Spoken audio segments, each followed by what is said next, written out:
3장 우리 1절부터 마지막 18절까지 두 번에 나눠서 볼까 하다가 그냥 다 보도록 하겠습니다. 3장 1절부터 우리 18절 한 절씩 교독하겠습니다.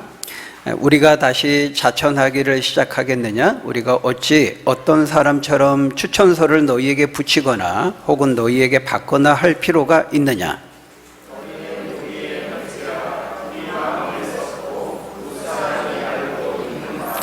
너희는 우리로 말미암아 나타난 그리스도의 편지니 이는 먹으로 쓴 것이 아니요 오직 살아계신 하나님의 영으로 쓴 것이며 또 돌판에 쓴 것이 아니요 오직 육의 마음판에 쓴 것이라.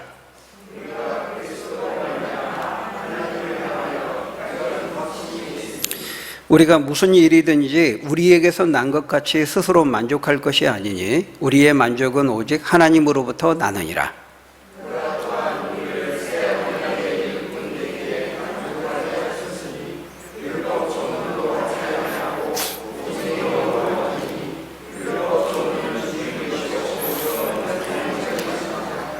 돌에 써서 새긴 죽게 하는 율법 조문의 직분도 영광이 있어 이스라엘 자손들은 모세의 얼굴에 없어질 영광 때문에도 그 얼굴을 주목하지 못하였거든.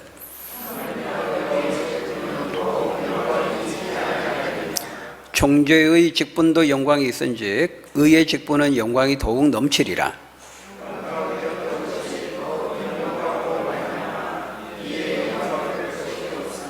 없어질 것도 영광으로 말미암았은즉 길이 있을 것은 더욱 영광 가운데 있느니라.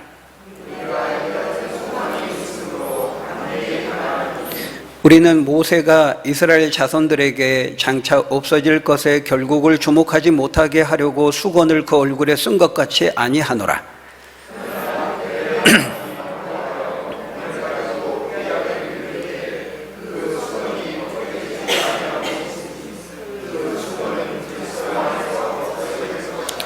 오늘까지 모세의 글을 읽을 때에 수건이 그 마음을 덮었도다.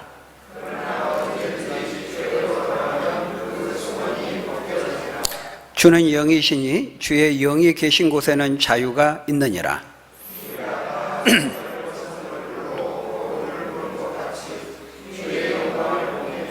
그와 같은 형상으로 변화하여 영광에서 영광에 이르니 곧 주의 영으로 말미암음이라.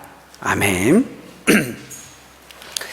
네, 오늘 본문은 예수 그리스도의 복음을 알고 전하는 자의 그 영광스러움에 대해서 우리에게 말씀하고 있습니다. 예수 그리스도를 알고 그것을 알게 하는 자의 그 복됨, 그 영광스러움에 대해 우리에게 말씀하는데요.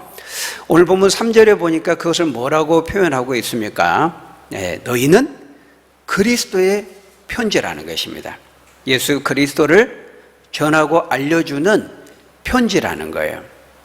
예수 그리스도가 누구인지를 드러내고 나타내고 증거하는 메시지라는 것입니다. 누가요? 예수 믿는 성도들이. 예수 믿는 성도들을 향한 굉장히 영광스러운 호칭이죠. 우리가 다 그리스도를 나타내고 전하는 그리스도의 편지다, 그렇게 말하고 있습니다.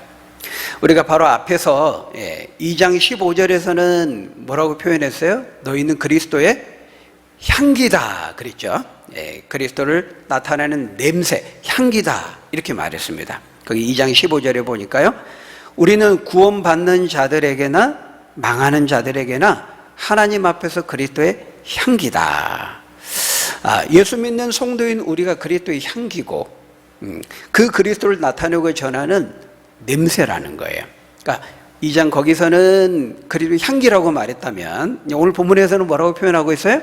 그리스도의 편지다 이렇게 말하고 있습니다. 그런데 안타깝게도 지금 사도 바울이 지금 이 말을 하는 것은 어떤 맥락에서 말하고 있어요? 자신의 사도직을 지금 변호하고 있는 맥락에서 지금 이 말을 하고 있습니다. 1절에 보면은 고린도 교회 안에 이 추천서 문제를 가지고 바울을 비난하는 그 대적자들이 있었다는 것을 알 수 있어요.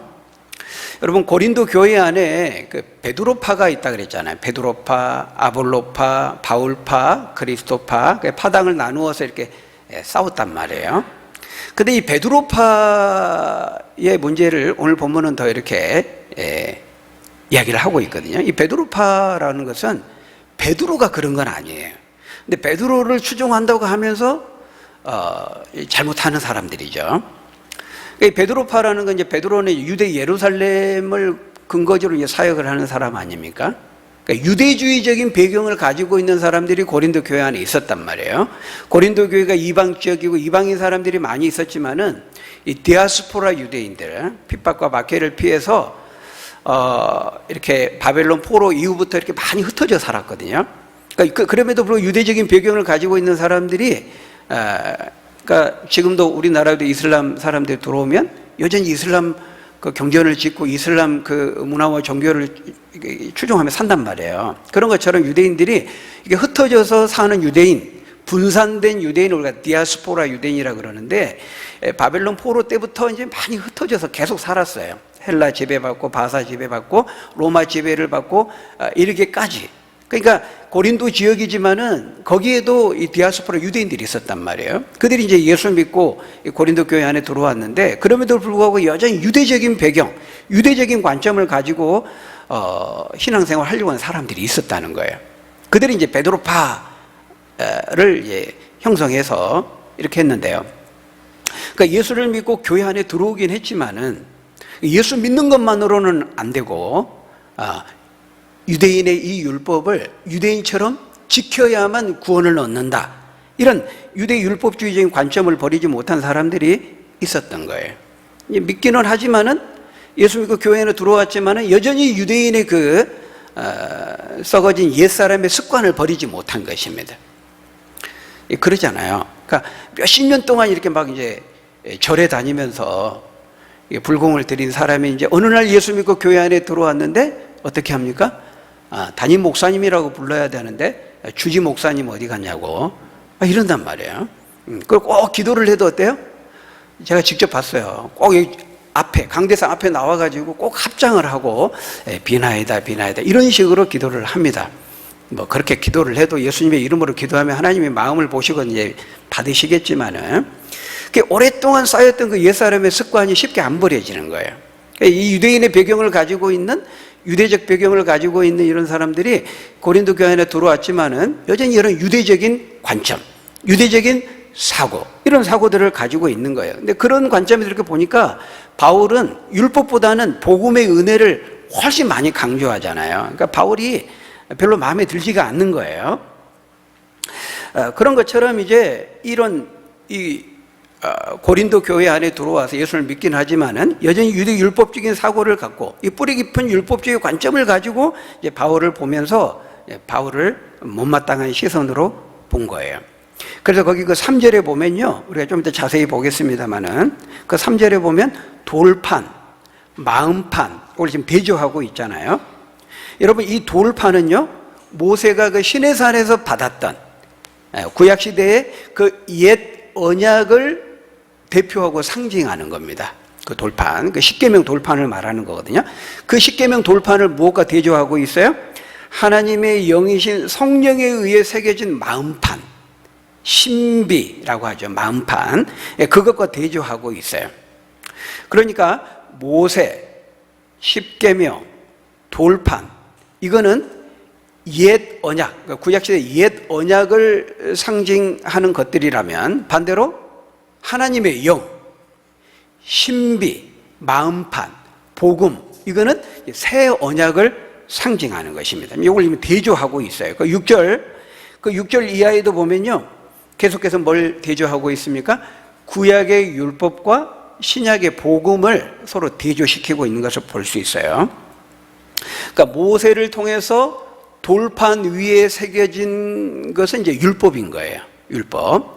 그리고 하나님의 영이신 성령을 통해서 신자의 마음판에, 신비에 새겨진 것은 이제 은혜의 법이라고 말합니다. 하나님의 율법과 은혜의 법, 같이 하나님의 뜻이 있고 하나님의 법이 있지만은 그 주어진 방식이 좀 달라요. 그래서 이것을 지금 바울이 계속 말하면서 대조시키고 있다는 것은 지금 고린도 교회 안에 어떤 사람들이 있다는 걸 보여주는 거예요. 그러니까 유대 예루살렘에 기반을 두고 사역했던 베드로. 베드로는 그 12사도를 이제 대표한다고 볼 수 있어요. 그 12사도들에게는 따로 추천서를 요구하지 않았거든요. 사도의 증거를 대라 이런 말 하지 않았어요. 근데 이방인의 사도였던 바울에게는 추천서를 요구하면서 바울의 사도직과 그 권위에 대해서 인정하지 않고 있다는 것을 보여주는 거예요. 그래서 지금 바울이 지금 계속해서 지금 이런 얘기를 하고 있는 거거든요. 그러니까 베드로가 그랬다는 것이 아니고, 또 베드로를 비롯한 12사도들이 그랬다는 것이 아니고, 그들이 뭐 유대 율법주의적인, 물론 베드로도요, 처음에 예수를 믿고 그랬을 때 이걸 잘 버리지 못했어요. 갈라디아서 같은 데 보면 이방인들하고 식사하다가 예루살렘에서 이렇게 오면은 딱 숟가락 놓고 이방인하고 막 식사 안 한 것처럼 그런 때가 있었단 말이에요. 근데 이제 그런 순간이 있었지만 그거 베드로도 깨달았잖아요. 그 사도행전으로 보면은 저 벌레 그 보자기에 싸서 이 선지기를 갖고 있었지만 다 하나님 깨뜨렸단 말이에요. 지금 이제 베드로는 그렇지 않아요. 유대 율법적인 사고를 갖고 있지 않아요. 예수 그리스도 복음으로만 충분하다고 믿고 있어요. 근데 이 베드로를 추종하는 그 사람들 중에, 교인들 중에 그렇게 잘못 생각하는 사람들이 있었던 거죠. 그래서 일종의 갈라치기를 하는 거예요. 예루살렘을 중심으로 배경으로 사역하는 12사도, 그 중에 대표가 베드로거든요. 그 사도들과 이방인 지역에서 이방인들을 대상으로 복음을 전하고 선교하는 바울을 갈라치기 하는 겁니다. 그 별명이 있었잖아요, 그 당시에. 베드로는 유대인의 사도고 바울은 이방인의 사도다. 근데 이걸 엄격하게 그렇게 딱 구분해버리면 사실은 바람직하지 못한 것이거든요. 근데 어쨌든 베드로는 이제 예루살렘을 중심으로 지금 사역을 하고 있고, 바울은 이방 지역을 중심으로 사역을 하고 있기 때문에, 원래 그 예루살렘이 복음의 센터잖아요. 전진기지잖아요. 모교회잖아요. 그러니까 당연히 예루살렘에 정통성이 있다고 여겨졌고, 더군다나 바울은 나머지 베드로를 비롯한 12사도들은요, 처음 예수님이 있을 때부터 택하심을 받아가지고, 물론 이제 가룟 유다가 빠져서 나중에 마띠아가 이제 추천을 통해 되지만은, 이 베드로를 비롯한 대부분의 사도들은 예수님이 직접 다 선택을 했단 말이에요, 사도로. 근데 바울은 그런 케이스가 아니에요. 엄청 교회를 핍박하고 교회 원수, 대적 그런 일을 하다가 이제 다메섹까지 쫓아갔는데 예수님, 부활하신 주님 만나가지고 변화되고 사도가 되었단 말이에요. 그러니까 바울은 좀 독특한 이력을 가지고 있는 거예요. 교회의 원수였고 대적자였는데 이제 사도로 완전히 이제 바뀌게 된 거잖아요. 그러니까 많은 사람들, 성도들이 바울을 못 믿어 하는 겁니다. 그러니까 12사도들에게는 추천서, 뭐 보증서, 라이선스, 자격증 이런 걸 요구하지 않는데, 바울은 이 사도권, 사도직 이걸 잘 인정을 안 하려고 그러는 거예요. 그래서 다른 사도들은 뭘 해도 뭐 그럴 수 있죠 넘어가는데, 바울은 늘 이제 의심의 눈초리를 가지고 보는 겁니다. 그렇게 교회를 대적하는 원수였는데 사도가 되어서 돌아왔다고 하니까 이거 안 믿기는 거거든요. 간첩 아니야? 불확지 아니야? 믿어도 돼? 이런 의심의 눈초리를 거두지 않은 거예요. 그래서 여러분, 이 바울이 자신의 사도직을 변호하고 있는 이런 모습은요, 이 고린도서에만 나오는 게 아닙니다. 다른 소신서들에서도 종종 등장해요. 그만큼 이 바울의 이런 독특한 이력으로 인해서 많은 성도들이 바울을 잘 신뢰하지 못했다는 것을 보여주는 거죠. 자, 이렇게 바울의 그 사도직에 대해서 의문을 품고 사람들이 추천서도 없는데 바울을 사도로 믿을 수 있느냐, 자, 이렇게 말하고 있는 이런 상황에서 그렇게 비난하는 사람들을 향해서 바울이 지금 뭐라고 말하고 있어요? 오늘 보면 1절 그 이하에 보니까요, 우리가 어떤 사람들처럼 추천서를 너희에게 붙이거나 또 너희에게 받거나 할 필요가 있느냐? 너희가 우리의 추천서다, 너희가 우리의 편지다, 우리가 마음에 쏟고 무사람이 알고 읽는 바라, 이렇게 말하고 있어요. 그러니까 너희 고린도 교회 성도 여러분들이 나의 추천서입니다, 나의 편지입니다, 이렇게 말하고 있어요. 근데 여러분, 여기 요 편지라고 번역이 되어 있는데요, 사실은 추천서로 번역이 되는 게 훨씬 자연스러운 겁니다. 헬라어 원어가 똑같아요. 똑같은데 1절에서는 추천서로 번역을 했다가 2절에서는 편지로 번역을 했거든요. 그러니까 1절에서 추천서로 번역을 했으면 2절에서 추천서로 번역을 해야 맞고, 2절에서 편지로 번역을 했으면 1절에서 차라리 편지로 번역을 하는 게 더 자연스럽고 또 이해하기가 쉬운데, 그 한글 성경으로 번역을 하면서 이걸 똑같은 헬라어 원어인데 다르게 번역을 했어요. 물론 이제 추천서라는 한글을 쓸 때와 편지라는 한글을 썼을 때 그 이제 거기 담고 있는 의미들이 조금씩 더 이제 영역이 넓어지기는 해요. 그런 의미는 있지만 어쨌든 원어는 같아요. 그러니까 결국 무슨 말입니까? 바울은 세상 사람들이, 어떤 사람들이 막 중요하게 여기는 그런 인간적인, 세상적인 추천서, 인간적인 어떤 스펙, 어떤 보증서, 라이선스, 자격증, 그런 게 중요한 게 아니다. 하나님의 인증을 받아야 되고, 무엇보다도 고린도 교회 여러분들이, 사역의 열매인, 결과인 여러분들이 내가 참 사도인지 아닌지, 내가 어떤 사역자인지를 보여준다, 이 얘기를 하고 있는 거거든요.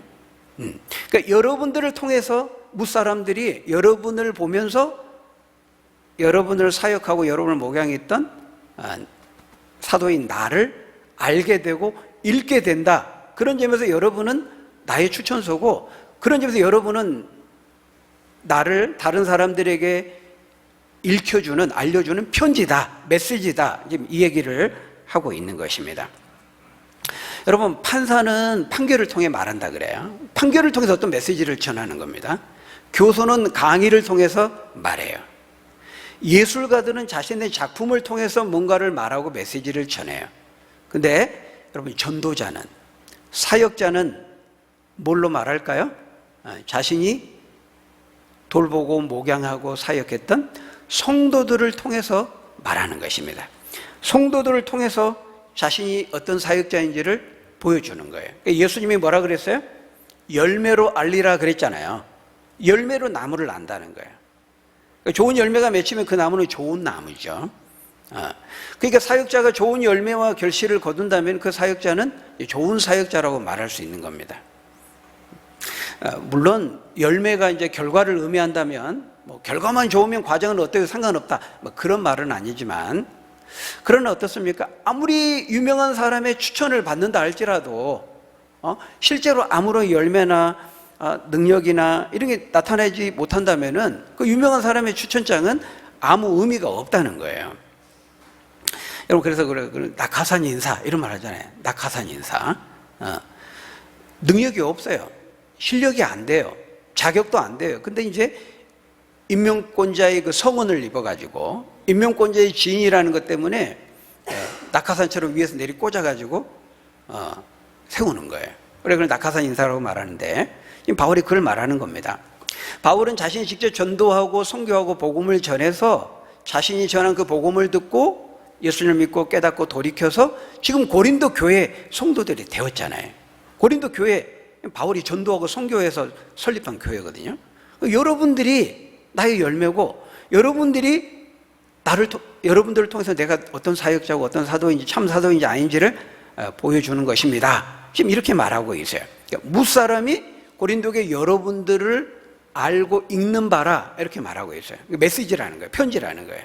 바울이 그들을 목양하고 그들에게 복음을 전하고 양육했던 사역자인 바울이 어떤 사역자인지, 어떤 사도인지 아닌지를 보여주는 메시지, 편지가 된다, 이렇게 말하고 있어요.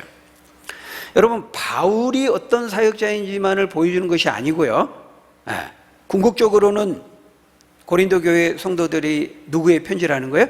그리스도의 편지라는 거예요. 그리스도가 어떤 분인지를 알려주는 편지라는 겁니다. 그게 3절의 말씀입니다.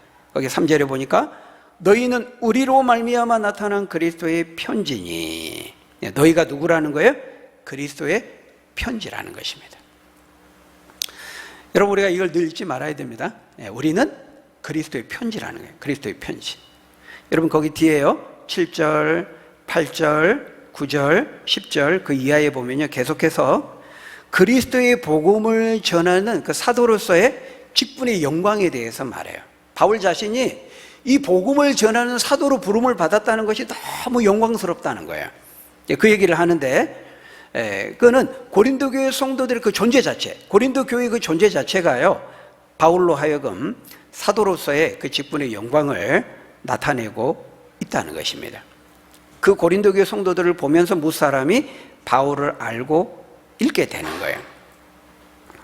그러니까 결국 사역자는요, 자신이 사역한 그 성도들이 하나님의 말씀으로 변화되고 성장하고 성숙해진 그 모습을 통해서 평가받는 거거든요, 사역자는. 그런 점에서 2절에서 바울은 여러분들은 나의 편지입니다, 우리의 편지입니다, 그렇게 말하고 있는 거예요. 여러분 마찬가지예요. 우리 주님 예수께서 성도된 여러분들을 통해서 제가 읽히는 거예요. 여러분은 저의 편지인 거예요, 사역자인. 어떤 점에서 또 저의 추천서가 되는 것입니다. 무사람들이 우리 주님 예수께서 성도들을 보면서 저를 보고 여러분들을 보면서 저를 평가하게 되는 거예요. 그렇게 된다는, 왜냐하면 제가 한 사역의 열매이기 때문에 그런 것입니다. 그런 점에서 여러분들이 성경 말씀을 사용하시는 그 성령의 역사로 인해서 주님을 믿고 만나고 믿음의 심보를 드러내고 믿음 안에서 말씀 안에서 성장하고 성숙해서 여러분이 있는 곳에서 빛과 소금의 역할을 잘 감당하고 믿음의 선한 영향력을 나타내는 것은 사역자인 저에게 너무 큰 보람이 되는 거예요. 너무 큰 이 직분자로서의 영광이 되는 거죠, 저에게. 그게 직분자로서의 영광이 되는 것이거든요. 그것만큼 사역자로서의 직분을 영광스럽게 하는 일은 없는 것입니다. 근데 저의 영광일 뿐만 아니라 더 나아가서 누구의 영광을 나타내는 거예요? 예수 그리스도가 누구인지를 여러분들이 무사람들에게 그 읽힘을 통해서 예수 그리스도를 전하게 된다는 거죠. 예수 그리스도를 무사람들이 여러분을 통해서 알고 읽게 된다는 것입니다. 그래서 처음에는 2절에서는 너희는 우리의 편지라고 말했다가 3절에서는 궁극적으로 여러분은 나의 편지일 뿐만 아니라 그리스도의 편지입니다, 그리스도를 드러내고 전하는 편지입니다, 이렇게 말하고 있는 것이죠. 여러분, 우리가 항상 이 사실을 잊지 말아야 돼요. 우리가 주님을 믿는 하나님의 자녀인 한, 그리스도인인 한, 우리는 어떤 형태로든지 하나님을, 그리스도를 드러내고 증거하게 돼 있어요. 여러분의 말과 행실과 삶을 통해서요, 원하든 원하지 않든 여러분이 교회에 적을 두고 그리스도인이라 말하는 한 예수 그리스도가 누구인지를 여러분을 통해서 무사람들이 여러분을 통해서 그리스도를 읽는다는 거예요. 그러니까 우리가 늘 그걸 잊지 말아야 돼요. 그런 점에서 우리가 그리스도의 편지이고 또 그리스도의 향기로서 주님의 그 영광을 드러내는 자들이 되어야 되는 거예요. 그러니까 요걸 잘하면은 하나님의 이름을 빛내고 주님의 영광을 받는 것이고요. 이제 반대로 그걸 잘 못하면 어떻게 될까요? 로마서 2장 24절에서 말씀하고 있는 것처럼요, 하나님의 이름이 너희 때문에, 나 때문에, 우리 때문에 믿지 않는 이방인 가운데 이제 모독을 받는 겁니다. 교회 다닌다면서, 집사라고 하면서 말이지, 뭐 목사라고 하면서 형편없네. 그러면 이제 예수님이 욕을 먹는 거예요. 그렇게 되면 안 되겠죠. 그리스도의 향기로서, 그리스도의 편지로서 하나님의 영광을 나타내는 저희 여러분들이 다 되시기를 주의 이름으로 축원합니다. 마지막 한 가지만 더 살펴보면요, 영광스러운 복음에 대한 것입니다. 바울이 전하는 복음은 영광스러운 복음이었습니다. 바울은 자신을 그리스도의 복음을 전하는 그 사도로 부르시고 세워주신 것을 인해서 감격하고 있어요. 너무 영광스럽게 그 사도의 직분을 여기고 있어요. 여러분, 왜 그럴까요? 왜 복음을 전하는 사도로서 부름을 받은 것이 그토록 영광스러웠을까요? 왜냐하면 자신이 전하는 그 복음이 영광스러웠기 때문이에요. 자신이 전하는 그 복음의 내용이 너무 영광스럽기 때문이에요. 여러분, 이 돌팔이, 싸구려 돌팔이 약을 파는 사람과 몇십 캐럿짜리 다이아몬드를 파는 사람의 영광은 서로 달라요. 똑같이 뭔가를 파는다는 것은 똑같지만은 그 영광이 다르다니까요. 무엇이 그 차이를 결정합니까? 무엇을 파느냐, 어떤 것을 파느냐, 그 상품의 가치에 따라서요, 그 파는 자의 영광이 다르다는 것을 우리가 알 수 있어요. 마찬가지로 여러분, 사도 바울이 전하는 이 복음은 어떤 것이었습니까? 특별히 바울은 자신이 전하는 그 복음의 영광스러움을 지금 무엇과 비교 대조하고 있냐면 구약시대에 모세가 받은 그 율법과의 대조를 통해서 자신이 전하는 그 복음이 얼마나 영광스러운 것인지를 지금 보여주고 있어요. 여러분 거기 3절에 보면은 너희는 그리스도의 편지인데 이는 먹으로 쓴 것이 아니고 오직 살아계신 하나님의 영으로 쓴 것이다. 이제 그렇게 말하죠. 그러면서 이 옛 언약과 새 언약을 지금 비교 대조하고 있는데요. 여러분 옛 언약이 뭐죠? 옛 언약? 새 언약이 뭡니까? 여러분 옛 언약은 구약 시대에 모세가 시내산에서 받은 율법을 우리가 옛 언약이라고 말할 수 있어요. 언약이라는 것은 말로 맺은 약속이거든요. 하나님과 이렇게 살겠습니다, 이렇게 믿고 하겠습니다. 하나님과 약속하는 거예요. 하나님의 말씀을 듣고 그 말씀으로 이제 약속을 하는 거죠. 근데 옛 언약은 이제 모세가 시내산에 올라가서 이제 하나님과 받은 것이 옛 율법, 그것이 옛 언약이에요. 그럼 새 언약은 뭘까요? 예수 그리스도께서 십자가에 죽으심으로써 마련하신 구원의 복음, 그게 새 언약입니다. 바울은 지금 자신이 이 구원의 복음을 전하는 새 언약의 일꾼으로 사도로 부름받은 것에 대해서 만족스럽게 여기면서 그것을 영광스럽게 여기며 감사하고 있는 거예요. 여러분 거기 6절을 보세요. 우리 6절 한번 같이 읽어볼까요? 6절 시작. 그가 또한 우리를 새 언약의 일꾼 되기에 만족하게 하셨으니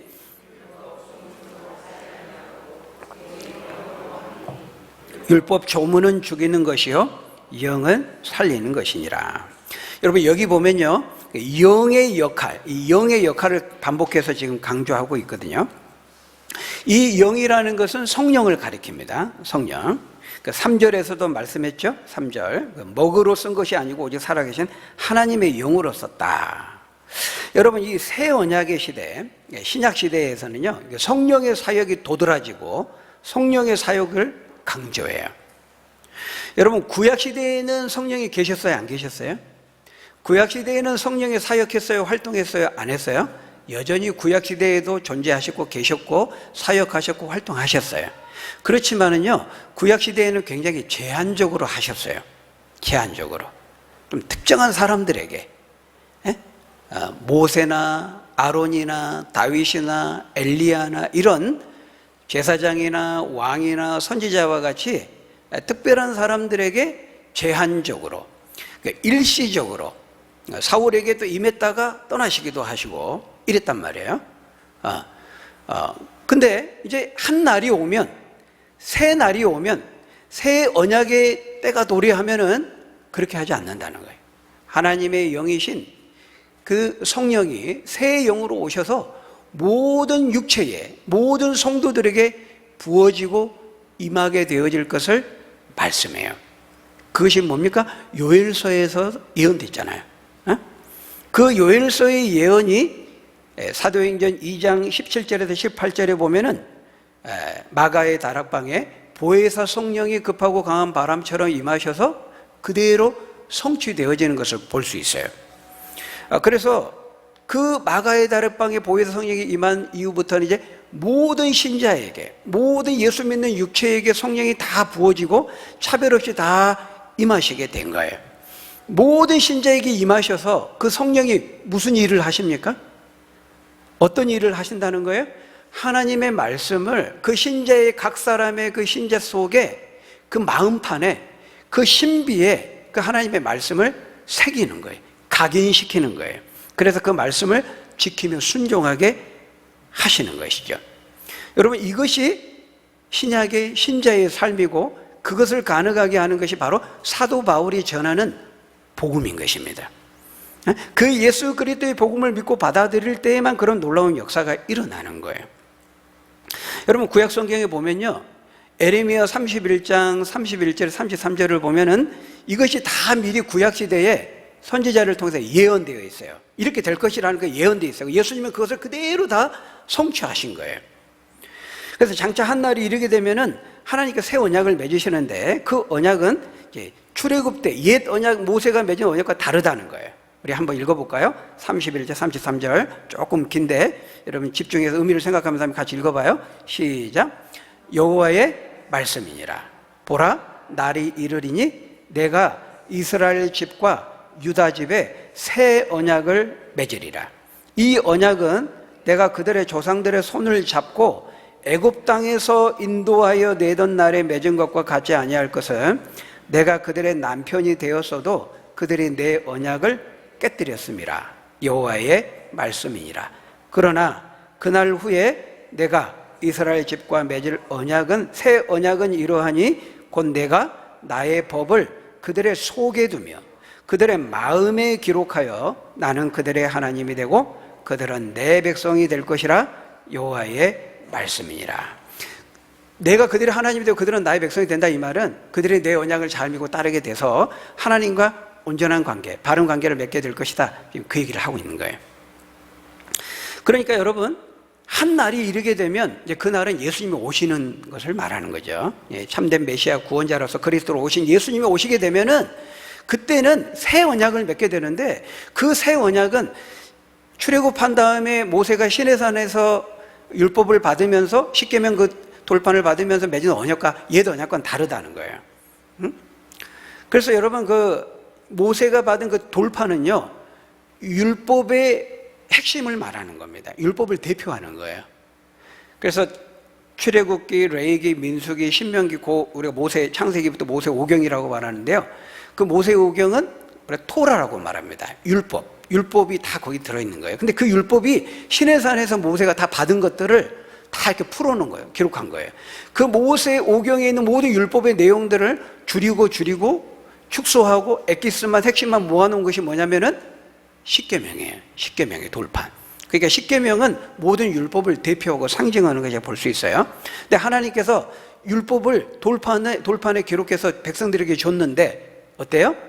그들이 지켰어요? 못 지켰어요? 안 지켰습니다. 그래서 지금 그걸 뭐라고 말하고 있어요? 내가 그들의 남편이 되었는데 그들과 결혼했는데 늘 간음하고 바람 피웠다는 거예요. 이스라엘 안 지켰다는 거예요. 그걸 뭐라고 표현하고 있냐면 내 언약을 깨뜨렸다, 이렇게 말하고 있어요.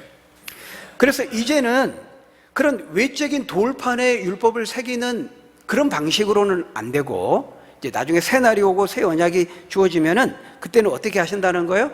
하나님의 그 말씀의 법을 외적으로 사람 외부의 돌판에다가 주시는 방식이 아니고 직접 한 사람 한 사람의 성도의 심령 속에다가 마음판에다가 그 신비에다가 새겨 주시겠다는 거예요.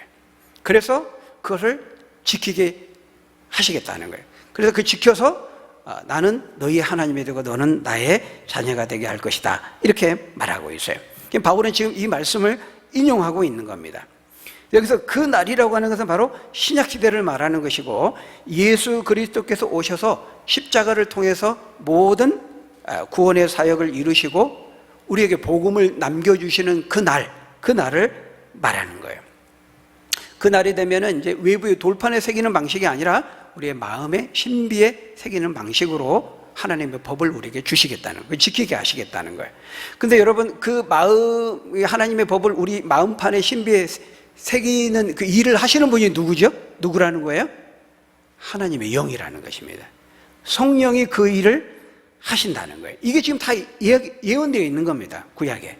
그래서 요엘서에서 그 보혜사 성령이 임하면 청년들은 예언할 것이요, 자녀들은 예언할 것이요, 청년들은 환상을 보고 늙은이는 꿈을 꾸리라 그랬잖아요. 그 보혜사 성령이 차별 없이 임하게 될 때 그런 일들이 일어나게 된다는 그 말이거든요. 이게 다 예언되어 있어요. 여러분, 에스겔서 36장 26절에서 27절을 한번 보십시오. 한번 읽어볼까요? 시작. 또 새 영을 너희 속에 두고 새 마음을 너희에게 주되 너희 육신에서 굳은 마음을 제거하고 부드러운 마음을 줄 것이며 또 내 영을 너희 속에 두어 너희로 내 율례를 행하게 하리니 너희가 내 규례를 지켜 행할지라.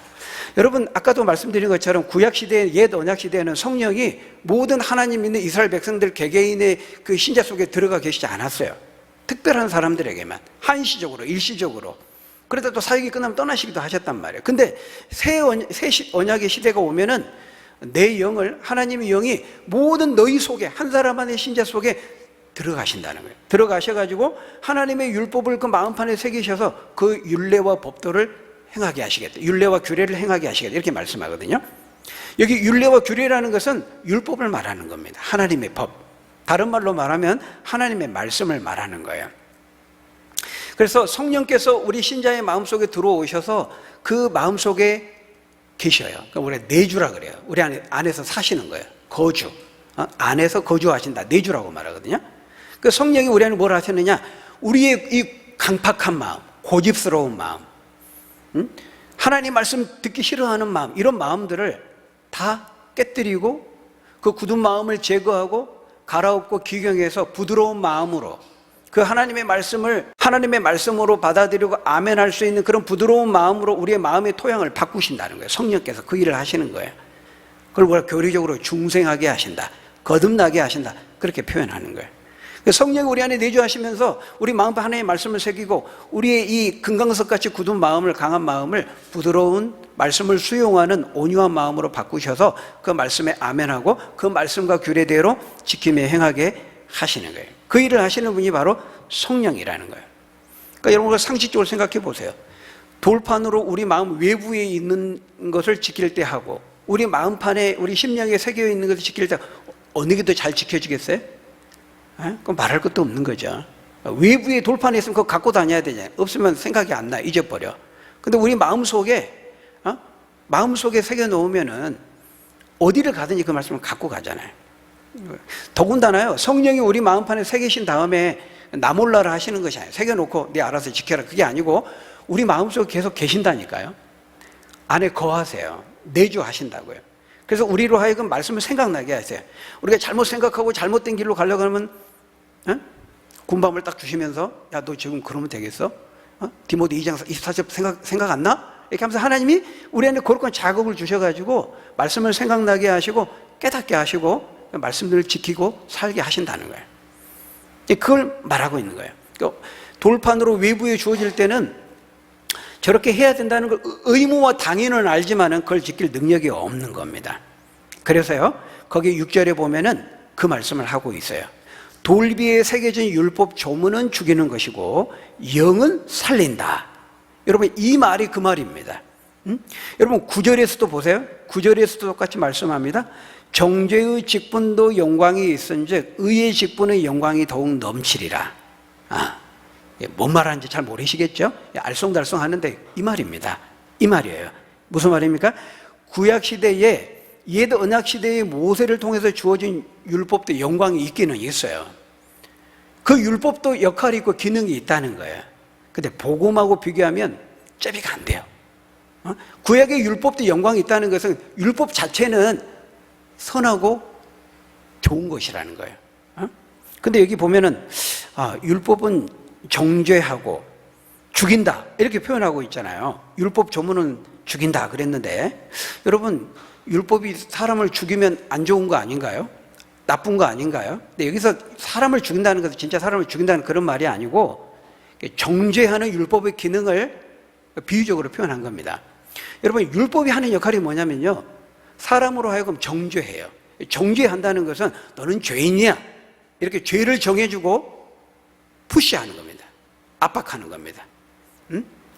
그 죄책에 대한 두려움을 갖게 하고 압박하는 거예요. 이게 율법이 하는 역할이에요. 정죄, 죄를 정해주는 거예요. 여러분, 이 율법이 없으면은, 하나님의 법이 없으면은 우리가 무엇이 죄인지 아닌지를 어떻게 알 수 있겠습니까? 몰라요. 기준이 없으면 몰라요. 결국 사람들이 다수결로 하는 거예요. 다 모여가지고 야, 동성애 괜찮다고 생각해서 손들어. 수가 많으면은 그건 이제 괜찮은 것이 되는 겁니다. 사람은 기준이 없어요. 철학자 프로타고라스가 인간은 만물의 척도다, 기준이다 그랬는데 인간은 기준이 될 수가 없어요. 아담이 선악을 한 게 나무 열매를 먹으면서 선악을 알게 되었다 그랬잖아요. 그게 왜 나쁜 거죠? 왜 안 좋은 거죠? 선악을 알게 하면 좋은 건데. 그 말은 인간이 자신이 선악을 알게 하는 기준을 자기가 자기 자신이 되었다는 거예요. 인간은 기준이 되지 못해요. 여러분, 감방에 가보세요. 1000명이 모이는 제수들한테 이게 선이야 악이야 하면 그 사람들 다수결로 모이면은 뭘까요? 간음이 선이 되는 거예요. 인간은 다수결은 인간은 기준이 되지 못한다니까요. 하나님의 말씀이 기준이 돼서 우리에게 그건 죄다 말해준 게 죄인 겁니다. 여러분, 성경의 율법을 통해서 하나님이 간음을 행하는 것은 죄니라 이렇게 하니까 우리가 간음죄를 알게 되는 겁니다. 아, 결혼의 울타리를 벗어나서 성적인 관계를 갖는 것은 죄구나, 간음죄구나. 그래서 그 간음죄를 행한 사람에서 당신은 간음죄를 범했어 이렇게 정죄하는 거예요. 그게 율법이 하는 역할이에요. 응? 그래서 이 율법이 하는 역할은 죄가 무엇인지를 깨닫게 해줘요. 여러분, 살인죄도 마찬가지죠. 여러분, 예수님께서 율법을 신약에서 풀어서 쭉 설명하시면서요, 굉장히 그 정신과 원리까지도 살려서 율법을 지키라고 말했어요. 그래서 사람을 직접 물리적으로 죽인 것만 살인죄가 아니라요, 그 사람을 향해서 바보, 멍청이, 마음속으로 상상하는 것도 살인죄와 같다. 뿌리가 똑같거든요. 여자를 보고 마음으로 음욕을 품는 것도 이미 간음하였느니라 그렇게 말했어요. 외적으로 물리적으로 간음을 행하지 않아도 마음속으로 이미 상상하고 그렇게 하는 것도 간음죄다 이렇게 말했단 말이에요. 그러니까 여러분, 이 관점을 생각해 보면은요, 이 율법의 그 목록이 얼마나 많겠어요. 바리새인들은 그것을 정리해 가지고 모세오경의 율법을 613가지로 분류했거든요. 613가지. 해야 될 거 248가지. 하면 안 되는 거 365가지. 합해서 613가지로 분류했는데요. 그래서 여러분, 성경에는 이런 뭐 간음죄, 뭐 동성애 이것뿐만 아니라 수많은 그런 그 명령이 있어요. 법이 있어요. 하나의 율법이 있단 말이에요. 근데 바리새인들을 613가지로 분류했지만 아까 예수님의 기준으로 보면요, 그러니까 바리새인들이 613가지 분류한 것은 외적으로 나타나는 행동만을 가지고 목록한 것이거든요. 근데 그게 613가지. 와, 많다. 근데 여러분, 그 정도가 아닙니다. 예수님은 마음으로 한 것까지도 똑같은 간음죄, 살인죄를 했기 때문에요, 예수님의 기준으로 율법의 목록을 계산하면은 수천 가지, 수만 가지가 될 수 있어요. 그래서 여러분, 이 율법은 우리로 하여금 죄인인지를 알게 하지만, 여러분, 그 제시된 율법을 인간의 힘으로 다 지킬 수 있을까요? 수천 가지 되는 그 율법을 온전히 다 지킬 수 있을까요? 지킬 수 없다는 거예요. 예수님 외에는 지킬 수 없습니다. 죄의 연약한 본성을 가지고 있는 인간 자체의 힘으로는 그 하나님의 거룩한 요구를 다 지킬 수 없어요. 여러분, 율법이 뭐냐면요, 하나님, 거룩하신, 죄가 없으신 하나님의 요구사항이에요. 그 율법이에요, 율법. 법으로 그걸 딱 이렇게 하신 거예요. 이렇게 하면 안 되고, 저렇게 하면 안 되고, 이거 해야 되고, 저거 해야 되고, 해야 되는 걸 하지 않으면 죄고, 하지 않으면, 해야 되는 것을 안 하면 죄고, 안 해야 되는 것을 하면 죄인 거예요. 그게 지금 바리새인 한 613가지로 분류했는데 그 정도가 아니라니까요. 마음으로 생각하는 거 하면 수천 가지가 되는 거예요. 이 하나님의 요구사항을 온전히 충족시킬 수 있는 사람이 있겠냐 이 말이에요. 없다는 것입니다. 그래서 율법 앞에선 인간은 절망하게 돼요. 그 정죄하는 그 부담 때문에 그 율법 앞에 선 사람들은 한없이 작아지고 스스로 지킬 수 없는 그 무능함으로 인해서 그 율법 앞에서 절망하고 낙담할 수밖에 없어요. 그 말을 하는 거예요. 율법은 죽이는 것이요, 사람을 엎드리게 만들고 유고무원으로 만들고 하나님 앞에 절망하며 탄식하며 항복하게 만든다는 거예요. 그것을 지금 이렇게 죽인다 이렇게 표현하고 있는 거예요. 그런데 여러분, 그 엄격한 율법의 요구 앞에서 자유함을 얻고 해방되는 길이 있다는 거예요. 그럼 그게 뭘까요? 그게 복음입니다. 복음. 예수 그리스도를 믿으면은 그 하나님의 모든 율법의 요구를 다 이루신 것으로 하나님이 간주하신다는 거예요. 왜? 예수님은요, 우리가 똑같이 사람의 육체로 이 땅에 오셔서요, 살아생전에도 모든 율법을 다 이루셨어요. 그리고 십자가에 죽으심으로써 모든 율법을 1.1획도 다 이루시고 성취하신 거예요. 근데 그 십자가에서 율법을 이루신 예수님을 믿으면 하나님은 우리가 모든 율법을 다 이루고 성취한 것으로 간주해 주신다는 거예요. 여러분, 그래서 복음이라고 하는 겁니다. 복된 소식이라는 말이거든요. 도저히 우리 힘으로 지킬 수 없고 이룰 수 없는 죄의 문제를 해결할 수 없는 우리를 예수님 진정으로 믿기만 하면 예수님이 십자가에서 이루신 모든 구속의 조건과 혜택을 그 믿음 하나로 우리가 다 받게 되는 겁니다. 하나님의 구원의 법칙이에요. 그래서 복음이에요. 복된 소식.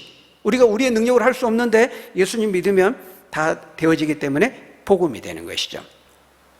그래서 여러분, 율법은 죄를 깨닫게 하고 정죄하지만은 우리를 의롭게 하지는 못해요. 그래서 율법은 정죄의 직분이 있는 것이고 정죄의 기능이 있는 것이고, 복음은 의의 직분이라고 말하고 있어요. 의의 역할, 우리를 의롭게 하는 그 역할이 있는 거예요. 지금 그 얘기를 하고 있는 거예요. 그러니까 율법도 나름대로 역할이 있고 기능이 있기 때문에 죄를 깨닫게 하는 그 율법의 영광이 있다는 거예요. 그렇지만 복음의 영광은요, 사람을 의롭게 하는 그 복음의 영광은 그 율법의 영광과 비교할 수가 없다고 말하고 있어요. 그래서 여러분, 율법은요, 사람을 정죄하기 때문에 죄가 무엇인지를 깨닫게, 우리가 얼마나 죄인인지, 우리가 얼마나 죽을 수밖에 없는 그 비참한 존재인지를 율법을 통할 때, 우리가 율법의 거울 앞에 설 때 우리는 보게 되는 거예요. 율법은 거울이에요. 율법이 하는 역할은 거울과 같아요. 여러분, 거울은 뭐죠? 거울을 딱 보면 내 얼굴에, 여기가 저기 뭐가 묻었네? 얼룩이 묻었네. 이빨에 고춧가루가 끼었네? 알아요. 보여줘요. 그렇지만 그 거울이 깨끗게 하지는 못해요. 보여주지, 알게 해주죠. 율법이 그런 거울과 같은 역할을 한다는 거예요. 율법은 우리를 죄를 보여주고 우리가 얼마나 죄인지를 알게 하지만 우리를 그 죄에서 의롭게 하지는 못해요. 깨끗게 하지는 못해요. 그 일을 하는 것이 바로 예수 그리스도의 복음이고, 그 예수 그리스도가 우리의 복음이 된다는 사실을 깨닫게 하시는 분이 바로 누구라는 거예요? 성령이라는 것입니다. 하나님의 영. 그래서 여러분, 오늘 보면 17절 우리 읽고 마치겠습니다. 17절에 뭐라고 말씀합니까? 우리 17절 같이 읽습니다. 시작. 주는 영이시니 주의 영이 계신 곳에는 자유가 있느니라. 하나님의 영이신 성령만이 예수가 그리스도이심을 깨닫게 하고 믿게 하시고 알게 하신다는 거예요. 그래서 예수 그리스도를 통해서 우리에게 참 자유를 주신다는 거예요. 길이요 진리요 생명이신 예수님을 통해서만 우리는 믿을 때만 참된 자유를 얻을 수 있어요. 그 율법 아래 태어난 모든 인간은 그 율법의 정죄 속에 있거든요. 길이요 진리요 생명이신 모든 율법을 이루신 예수님을 만날 때에만 우리는 참된 자유를 얻을 수 있는 겁니다. 그래서 요한복음 8장 32절에 뭐라고 말씀합니까? 진리를 알지니 진리가 너희를 자유롭게 하리라. 이 말이 그 말이에요. 누가 진리입니까? 길이요 진리요 생명이신 예수님. 진리 대신 예수님을 믿고 만날 때에만 이 율법의 자유에서 해방되고 자유하게 되고 참된 안식과 자유와 쉼과 평강과 생명을 누리게 된다는 것이죠. 바울은 이걸 한 거예요. 이 복음을 전할 때 내가 이 자유함의 축복을 누린 것처럼 내가 복음을 전할 때 고교회 성도들이 이 자유함을 얻게 되었고, 내가 복음을 전할 때 알지 못하는 많은 사람들이 이 죄에서 자유함을 얻고 참된 구원의 쉼과 안식을 누리게 되었구나. 내가 전하는 복음이 바로 그 영광스러움을 나타내는 것이다. 바울은 자기가 그걸 전하는 것이 너무 기쁘고 영광스러웠던 거예요. 그 사도라는 직분이, 복음을 전하는 그 직분이. 여러분, 이 영광스러움 알고 계십니까? 우리에게도 그 영광스러운 복음을 전하는 그 직분을 우리에게도 주셨어요. 여러분, 바울에게 그 그리스도의 편지로서, 향기로서 자신의 그 직분 주심을 감사하고 감격 가운데 그 복음을 전했던 것처럼 저와 여러분들도 우리가 그리스도의 향기가 되고 그리스도의 편지가 되어서 우리의 말과 행실과 삶으로 우리 이 영광스러움, 우리를 자유케 하는 참된 자유와 안식과 평강을 주시는 이 복음을 담대하게, 자랑스럽게, 영광스럽게 증거하고 전할 수 있는 저희 여러분들이 다 되시기를 예수님의 이름으로 간절히 축원합니다. 우리 기도하겠습니다. 아버지 하나님, 감사합니다. 사람을 자유케 하고 참된 생명과 구원을 주시는 이 영광스러운 복음을 우리에게 맡겨주셔서 우리로 그리스도의 편지가 되게 하시고 향기가 되게 하셔서 이것을 전하고 이것을 듣고 믿는 자들로 하여금 참된 자유와 안식과 평강과 그 구원과 그 행복을 누리며 살 수 있도록 인도해 주시니 감사합니다. 이 복음에 대한 확신과 그 영광스러움과 자부심을 가지고 우리가 말과 행실과 삶으로 그리스도의 향기로, 편지로 담대하게 복음을 전할 수 있는 우리 모두가 될 수 있도록 축복해 주옵소서. 예수님 이름으로 기도하옵나이다. 아멘.